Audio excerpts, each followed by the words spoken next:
Hello and welcome to the Guitar School Network. I'm your host, Marc, and this is the Ultimate Guitar Show.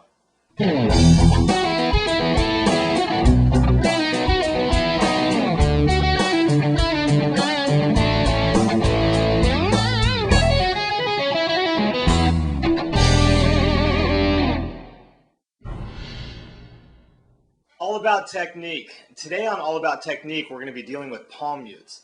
Now, for those of you that don't know what a palm mute is, it's basically where we take our right hand and we mute out the string a little bit, and it creates a softer sound. The back of the guitar here is called the bridge, and the strings, where they're connected to the bridge, they rest on what are known as saddles. And to do an effective palm mute, we take the side of our palm on our right hand, and what we're going to do is we're going to put it right where the saddle meets the string. And in doing that, it creates that dampened sound that we talked about. Now what you'll notice, I'm going to do a power chord. I'll do a D5 power chord, which is basically first finger, 5th fret, 5th string, along with our 4th finger on the 7th fret of the 4th string. And when I hit it just regular, you hear the string, that's just like an open sound. Now when I put my palm down where the saddle meets the string, you hear it mute the string out. Now palm mutes are greatly affected by how much we move forward, horizontally, or backwards. And just within 2 inches or even an inch, really, either side of where the saddle meets the string is going to be huge. Okay, I'll start where my palm is actually off of the saddle, and I'll move it to on. You can see the horizontal movement here. It sounds like this. And once you go too far forward towards the neck, it becomes like a percussive click, and that's useful for other things. But what we want to try to do is still maintain definition in the notes, right, where you can hear the actual chord without completely dampening it, but at the same time, we don't want that real loud ring, okay? And so a way to practice this would be to kind of karate chop the back of the guitar here so that your hand's more or less flat, hold your pick the way you normally would, and then you'll turn your wrist just a little bit, and then just practice trying to hit both strings on a power chord. That's a good way to start. Now the palm mute is used in pretty much every style of music you can imagine, and it's used under a bunch of different circumstances. One, if you listen to like the pop punk stuff, like Blink 182, they might do a power chord riff where it starts out mellow, and the mellower part of that power chord riff would typically have like a palm mute. Then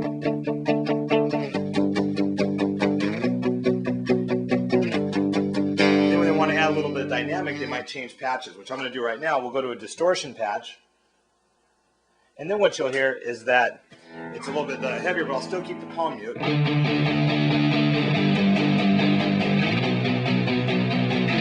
then when I want to build it even more, then I can do the same riff without the palm mute, and that'll kind of bring the song up. So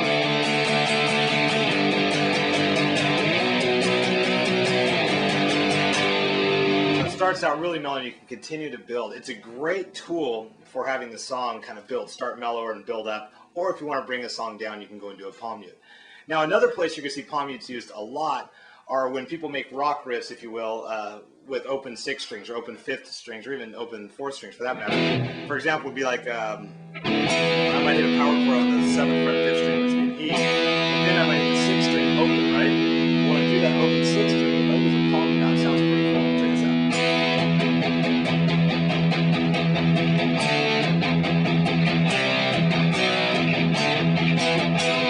So you notice that I'm accenting the chord, which adds a little bit of character to it, a little contrast to the progressive chugging of the open 6th string.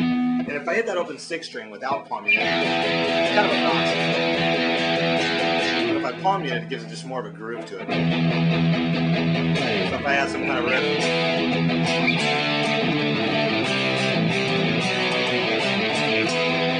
Another way to use the palm mute really effectively is to take a power chord, right? And you might come up with a rhythm where when you hit the single note, the root note, if you will, the bass note, right? You hit the bass note, we palm mute that, and then we accent the chord. When we accent the chord, we end up hitting both strings, right? So what we'll do is this. We'll take, the power chord, the 7th fret, 5th string root note, which is the E power chord.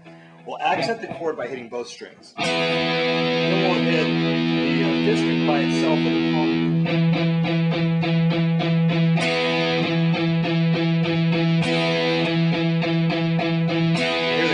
So what you can do with that is, obviously throw any kind of riff together. Where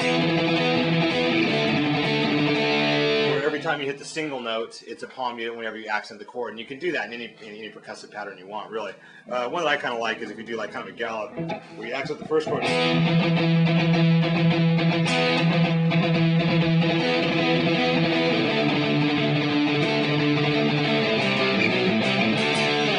that's like a basic palm mute.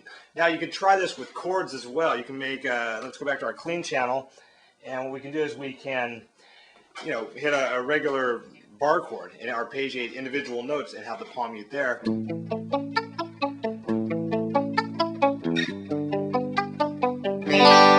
That gives you a whole nother vibe. Or you can do individual notes in almost kind of a funk way.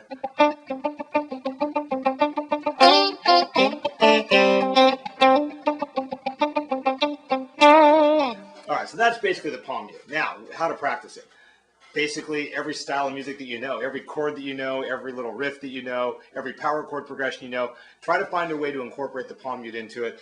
Again, just take your palm, put it on the back, experiment going from right to left a little bit, and see what the differences are in the way the palm mute sounds, and get pretty proficient with it, because later on in today's show, we're going to be using it in the riff of the show.